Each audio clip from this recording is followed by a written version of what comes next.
পৃথিবী থাকার জায়গা নয়। কিয়ামতের সময় আল্লাহ তাআলা মালাকুল মাউতকে বলবেন, সবার রূহ কবজ করে ফেলো, সবার, কেউ থাকবে না, সবার রূহ কবজ হয়ে যাবে। আল্লাহ মালাকুল মাউতকে বলবেন, মালাকুল মাউত কি অবস্থা? বলবে সব শেষ। মাইয়াবকা, কে বাকি?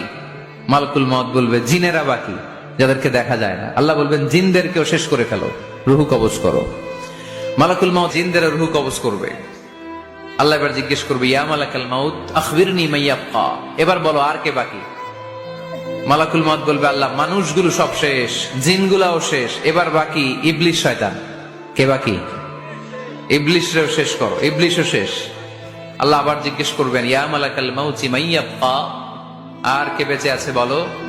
মালাকুল মাউত বলবে, আল্লাহ আপনার কথা অনুযায়ী পৃথিবীর সব মানুষের রূহ কবজ করলাম, সব জিনদের রূহ কবজ করলাম, ইবলিসের রূহ কবজ করলাম, এখন আছে শুধু ফেরেশতারা।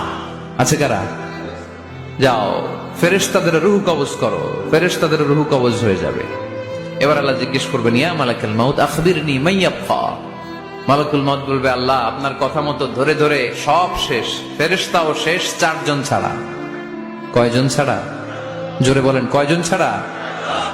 ইসরাফিল, জিব্রাইল, মিকাইল, আজরাইল।